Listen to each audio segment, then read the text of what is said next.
الحمد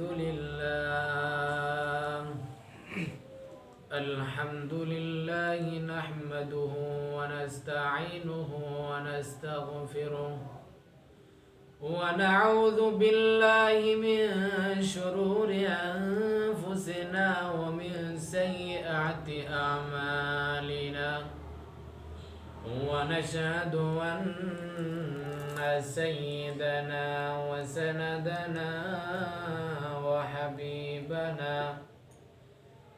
وحبيب قلوب ربنا أرسله بالحق بشيرا ونذيرا وداعيا إلى الله بإذنه وسراجا وقمرا منيرا أما بعد فأعوذ بالله من الشيطان الرجيم بسم الله الرحمن الرحيم إنا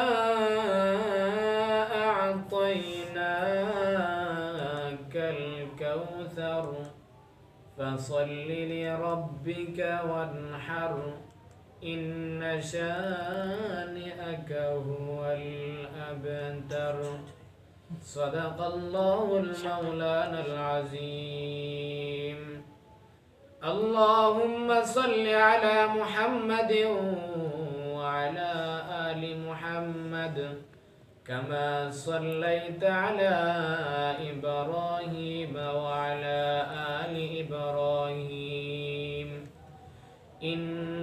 إنك حميد مجيد اللهم بارك على محمد وعلى آل محمد كما باركت على إبراهيم وعلى آل إبراهيم إنك حميد مجيد بلغ العلا بكماله كشف الدجى بجماله حسنت جميع خصاله صلوا عليه وآله لا إله إلا الله جري شوي لا إله إلا الله لا إله إلا الله ভাইজান বহু দূরে মদিনা হাই হাই বহু দূরে মদিনা আমরা কেমনে যাইতাম জানি না বহু দূরে মদিনা আমরা কেমনে যাইতাম জানি না দয়া করো দয়াল আল্লাহ দয়া করো দয়াল আল্লাহ পুরাও যে মনের বাসনা লা ইলাহা ইল্লাল্লাহ লা ইলাহা ইল্লাল্লাহ লা ইলাহা ইল্লাল্লাহ মুহাম্মাদুর রাসূলুল্লাহ সাল্লাল্লাহু আলাইহি ওয়াসাল্লাম আলহামদুলিল্লাহ আল্লাহ পাক রব্বুল আলামিন আমাদেরকে তার নবীর বাগানে আসার এবং বসার তৌফিক দান করেছেন এজন্য রব্বি কারিমের দরবারে আমরা সবাই লাখ কোটি শুকরিয়া জ্ঞাপন করি সবাই বলি আলহামদুলিল্লাহ আলহামদুলিল্লাহ আল্লাহ পাক রব্বুল আলামিন বলেছেন যে ব্যক্তি আমার নিয়ামত পাইয়া নিয়ামতের শুকরিয়া আদায় করে আমি আল্লাহ পাক রব্বুল আলামিন তার নিয়ামতকে বাড়াইয়া দিই আর যে ব্যক্তি আমার নিয়ামত পাইয়া নিয়ামতের শুকরিয়া আদায় করে না আমি আল্লাহ পাক রব্বুল আলামিন আমার নিয়ামতকে চিনাইয়া নেই এবং তাকে কঠিন আযাবে গ্রেফতার করি নাউযুবিল্লাহ যেহেতু রব্বি কারীম আমাদেরকে পাঠাইছেন তার নবীর বাগানে আসার এবং বসার কিছু কথা শোনার কিছু কথা বলার তৌফিক দান করেছেন এজন্য আমরা আবার রব্বি কারীমের দরবারে লাখ কোটি শুকরিয়া জ্ঞাপন করি সবাই বলি আলহামদুলিল্লাহ আল্লাহ পাক রব্বুল আলামিন আমার যে আয়াতে কারিমা তেলাওয়াত করেছি আয়াতে কারিমার মধ্যে বলেন ইন্না আ'তাইনাকাল কাউসার, হে নবী আপনাকে আমি সূরা কাউসার দান করেছি। ফাসাল্লি লিরাব্বিকা ওয়ানহার, আপনি আপনার রবের জন্য নামাজ পড়ুন এবং কুরবানি করুন। এ দুনিয়ার মুসলমান ভাইরা রে, রাসূলকে আল্লাহ তাআলা বলেছেন আপনি আপনার রবের জন্য নামাজ পড়ুন এবং কুরবানি করুন। ইন্না শানিআকা হুয়াল আবতার, ওগো নবীজি আপনার যত শত্রু আছে আমি আল্লাহ পাক রব্বুল আলামিন নিশ্চিহ্ন করে দিব, ধ্বংস করে দিব। মুসলমান ভাইরা আমার, রাসূলকে আল্লাহ পাক রব্বুল আলামিন বলেছেন নামাজ পড়ার জন্য, কুরবানি করার জন্য। ও দুনিয়ার মানুষ ভাইরা রে, বন্ধুরা আমার, আপনি যদি রবের জন্য নামাজ না পড়ুন আপনাকে আল্লাহ পাক রব্বুল আলামিন ধ্বংস করে দিবেন, মুশরিক হয়ে যাবেন। আপনি যদি মানুষকে দেখানোর জন্য নামাজ পড়ুন, রোজা রাখুন, দান খয়রাত করুন, আপনি মুশরিক হয়ে যাবেন, মুনাফিক হয়ে যাবেন। ইন্না শানিআকা হুয়াল আবতার, রাসূলকে আল্লাহ পাক রব্বুল আলামিন বলেছেন ওগো নবীজি আপনার যত শত্রু আছে আমি আল্লাহ পাক রব্বুল আলামিন ধ্বংস করে দেব। ও যুবক ভাইরা রে,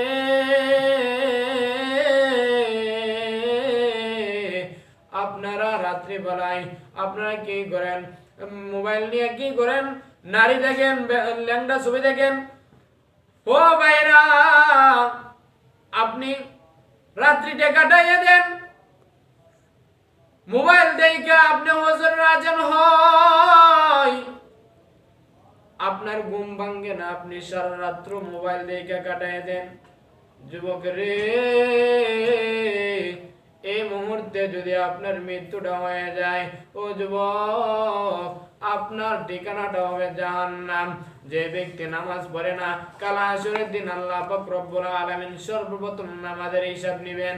যুবক ভাইরা রে, সব সময় নামাজের প্রস্তুতি নেবেন। নামাজ ছাড়া পৃথিবীতে কোনো দাম নাই, নামাজ ছাড়া কোনো আমল নাই। আপনি যদি নামাজ না পড়েন, এই আমল এই দুনিয়াটা আপনাকে ধ্বংস করে দিবে। আপনি যদি দুনিয়ার জন্য লোভ হয়ে যান, দুনিয়া আপনাকে ধ্বংস করে দিবে। যুবক রে, এই দুনিয়াটা কিছু থাকার জায়গা নয়। আল্লাহ পাক রব্বুল আলামিন যখন আপনার মৃত্যুটা আজরাইল দিয়া নিয়ে চলে যাবেন, আপনি কি করবেন? আপনি দুনিয়াটা কিছুই না, আপনি দুনিয়া থেকে চলে যেতে হবে। ও যুবক ভাইরা রে, চিন্তা করেন, লক্ষ্য করেন আমার কথাগুলা। আপনি যদি দুনিয়া থেকে চলে যান, আপনি যদি আপনার রবের জন্য কিছু না করতে পারেন, কিছু দুনিয়াতে কিছু না নিয়ে যেতে পারেন, কাল হাসরের দিন আপনার জন্য যখন আপনার আল্লাহ পাক রব্বুল আলামিন আপনাকে জিজ্ঞাসা করবে, ও আমার বান্দারে, আমি তোমাকে পাঠাইছিলাম আমার গোলামের জন্য, ইবাদত করার জন্য, কিন্তু না না না না, তুমি আমার ইবাদত বন্দেগী ছেড়ে তুমি দুনিয়ায় লিপ্ত হয়ে গেছো রে মুমিন। তোমাকে আজকে তুমি কি আমার সামনে কি নিয়ে এসেছো? আপনার আল্লাহ পাক রব্বুল আলামিন যখন আপনাকে জিজ্ঞাসা করবেন, ও ভাইরা রে, আপনি কি জবাব দিবেন? যখন আল্লাহ পাক রব্বুল আলামিনের কাছে আপনি হিসাব না দিতে পারবেন, আল্লাহ পাক রব্বুল আলামিন ফেরেশতাদেরকে ডাকবেন, ও ফেরেশতারা রে, ওর ঠিকানাটা জাহান্নামে দিয়ে ওকে নিক্ষেপ করো জাহান্নামে। যুবক ভাইরা, যখন আপনাকে জাহান্নামের আগুনে ফেলবে, দুনিয়ার আগুন সহ্য করতে পারি না, কিভাবে জাহান্নামের আগুন সহ্য করব? দুনিয়ার সূর্যের আলো আমরা সহ্য করতে পারি না রে মুমিন, জাহান্নামের আগুন কিভাবে সহ্য করব? কাল হাসরের দিন ওই সূর্যটা আপনার এক হাত কি অর্ধ হাত মাথার উপরে আসবে। যখন এই সূর্যটা আপনার আমার মাথার অর্ধ হাত কি এক হাত উপরে আসবে, মাথার মগজগুলা বাতের মারের মতো গলে গলে পড়ে যাবে, কিভাবে সহ্য করব? ও যুবক ভাই, হাতে রেখে বলি, পায়ে হাত রেখে বলি, রাত্রিটা মোবাইল দিয়া বেগানা নারী দেখা জিনা কইরা কাটাইও না। কাল হাসরের দিন কি জবাব দিবা আল্লাহর কাছে? যখন তোমার মৃত্যুটা হবে রে ভাই, জানাজা পয়রা যখন তোমাকে কবরে শুয়াইব, মানুষ যখন চলে যাবে, যখন ফেরেশতারা তোমাকে প্রশ্ন করবে তিনটা, তুমি যদি জবাব না দিতে পারো আল্লাহ পাক রব্বুল আলামিন ফেরেশতাদেরকে ঘোষণা করবে, ও ফেরেশতারা রে, ওই গোলাম দুনিয়াতে নাফরমানি করেছে, আমার কথা শুনে নাই, আমার ইবাদত বন্দী করে নাই, তুমি যে রাসূলের সুন্নাহকে গলার না বানাও, মালা যদি না বানাও, কাল হাসরের দিন যখন আল্লাহ রাসূল সাল্লাল্লাহু আলাইহি ওয়াসাল্লাম যখন তোমার চেহারা থেকে যদি নূর না ভাসে, আল্লাহ রাসূল চিনবে সে আমার উম্মত না, সে আমার সুন্নাতগুলোকে গলার মালা বানাইতে পারে নাই। ও যুবক ভাইরা, সব মূল কথাটা হলো এটাই, তুমি যদি নেক আমল না করতে পারো, আল্লাহর আদেশ নিষেধ যদি না মেনে দুনিয়াতে চলো, তোমার হাসরটা হবে ভয়াবহ, তোমার আযাবের, তোমার কবরটা হবে ভয়ঙ্কর আযাব, তুমি সহ্য করতে পারবে না রে মুমিন। মুসা আলাইহিস সালাতু ওয়াস সালাম একজন নবী ছিলেন। হযরত মুসা আলাইহিস সালাতু ওয়াস সালামের জামানায় এক যুবক এমন গুনাহ করতে করতে এমন গুনাহ করেছে, তার কোনো গুনার শেষ নাই, তার গুনার কারণে এই এলাকার সব মানুষ তাকে জঙ্গলায় ফেলে আসে, যখন হাতে পেয়ে জঙ্গলার মধ্যে ফেলে দেয়, গর্ত আছে গর্তের ভিতরে ফেলে দেয়, সব মানুষ যখন চলে আসে, ওই যুবকটা ডানে তাকায় কেউ নাই, বা বামে তাকায় কেউ নাই, ডাক দে মা,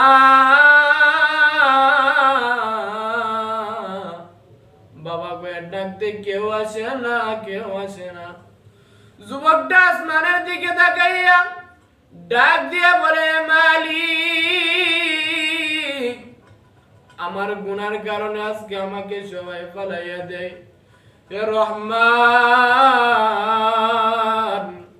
হে রহিম, আল্লাহ তোমার কতগুলা নাম, আমার গুনার কারণে সব মানুষ আমাকে ফেলে দেয়, আমার গুনার জায়গা নাই, তোমার তো একটা দরজা আছে, এই দরজা ছাড়া আর কোনো দরজা নাই, আল্লাহ তুমি আমাকে তোমার কুদরতি ভাবে আমাকে মাফ করে দাও। যুবকটা আল্লাহর কাছে দোয়া করার সাথে সাথে চোখের পানি যখন ছাড়ে, যুবকটা চোখের পানিটা দুনিয়াতে জমিনে পড়ার আগে আল্লাহ পাক রব্বুল আলামিন তার সমস্ত পিছনের সমস্ত গুনাহ আল্লাহ মাফ করে দেন। সুবহানাল্লাহ।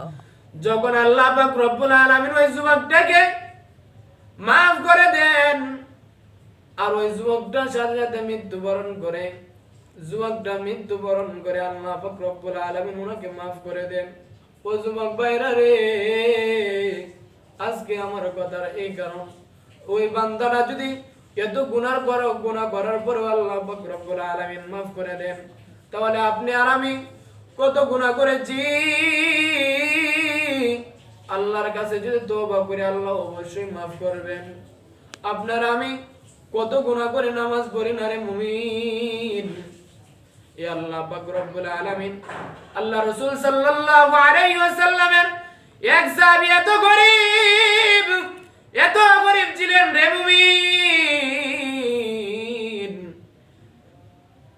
ওই সাহাবী এত গরীব ছিলেন, আল্লাহ রাসূল সাল্লাল্লাহু আলাইহি ওয়াসাল্লাম একদিন এই সাহাবীর বাড়িতে যায় ডাক দিয়ে বলে, ও সাহাবী আমার। সাহাবীকে যখন ডাক দেন, সাহাবী কোনো কথা বলে না, দরজার কিনারায় আসে, ডাক দিয়ে বলে, ওয়া আলাইকুম আসসালাম। রাসূল সালাম দেন, আসসালামু আলাইকুম ওয়া রাহমাতুল্লাহ। যখন তিনটা সালাম দেন, রাসূল দরজার কিনারায় এসে ডাক দিয়ে বলে, ও আল্লাহর পয়গম্বর, আমি আপনার সামনে কিভাবে আসি, আমি আনন্দের সহিত কথা বলবো রে নবী। আমার তো বড় এমন কোন কাপড় নাই যেই কাপড় দিয়ে আপনার সামনে আমি আইসা আনন্দের সহিত কথা বলবো রে নবী। আমার ঘরে একটা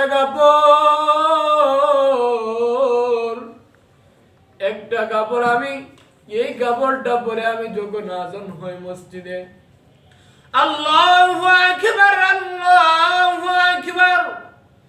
যখন মসজিদে আজান হয় আমি এই কাপড় পরে মসজিদে চলে যাই গো নবী। আরে আমি যখন এই কাপড়টা পরে আমার ঘরে একটা গুহা আছে, গর্ত আছে, আমার স্ত্রীকে এই গর্তের মধ্যে নামায়া দেই। আর আমি এই কাপড় পরে মসজিদে চলে যাই। যখন আপনি আসসালামু আলাইকুম ওয়া রাহমাতুল্লাহ বলে নামাজটা শেষ করেন গো নবী, আমি আবার দৌড়াইয়া বাড়িতে চলে আসি। আমি ওই কাপড়টা খুলে আমার স্ত্রীকে দেই আর আমি উলঙ্গ অবস্থায় গর্তের মধ্যে নেমে যাই। আর ওই কাপড়টা পরে আমার স্ত্রী নামাজ পড়ে। এইভাবে দিনগুলো কাটাই গো নবী। আমি এত গরিব, নবী চোখের পানি সারে গো মালিক, তুমি এত গরিব বানাইছো আমার সাহাবীকে। ওই নবীর সাহাবীরা যদি এত কষ্ট করতে পারে রে যুবক, তুমি কেন পারবা না রে ভাই? পায়ে হাত রেখে বলি রে মুমিন, জাহান্নাম সহ্য করতে পারবা না রে ভাই। আল্লাহর নাফরমানি করিও না। রাত্রিটা বেগানো নারী দেখা কাটাইও না রে যুবক। আল্লাহর ইবাদতে তুমি লিপ্ত হয়ে যাও, না হলে তোমার আযাবটা বড় ভয়ঙ্কর হবে। রাসূল করিম সাল্লাল্লাহু আলাইহি ওয়াসাল্লাম সাহাবায়ে কেরামদেরকে এমন সুন্দর সুশিক্ষা দিয়েছেন। আপনি যদি ফজর এবং মাগরিবের নামাজের পরে 7 বার আল্লাহুম্মা আজিরনি মিনান নার পড়ে নেন, যদি মাগরিবের নামাজে পড়ে নেন, আর এই মাগরিবের নামাজের পর থেকে সূর্য ওঠার আগ পর্যন্ত যদি আপনি মৃত্যুবরণ করেন, তাহলে এই রাত্রির ভিতরে যদি যে লোকটা মারা যায়, আল্লাহ পাক রব্বুল আলামিন ওই লোকটাকে জান্নাতে প্রবেশ করান। সুবহানাল্লাহ। আর যে ব্যক্তি ফজর নামাজের পরে আবার আল্লাহুম্মা আজিরনি মিনান নার 7 বার পরে আর এই লোকটা সূর্য ডুবার আগে যদি মারা যায়, আল্লাহ পাক ওই লোকটাকে জান্নাতে প্রবেশ করায় দেন। সুবহানাল্লাহ। তাহলে আজকে থেকে আমরা কোনো সময় নামাজ ছাড়বো না, বেগানো নারী দেখবো না, রাত্রিটা মোবাইলটা চালাইয়া রাত্রিটা কাটাবো না, গান বাজনা শুনবো না ইনশাআল্লাহ। আল্লাহ পাক রব্বুল আলামিন যত কতগুলো বললাম সর্বপ্রথম আমাকে এবং সবাইকে আমল করার তৌফিক দান করুন। আমিন। ওয়া আখিরু দাওয়ানা আলহামদুলিল্লাহি রাব্বিল আলামিন।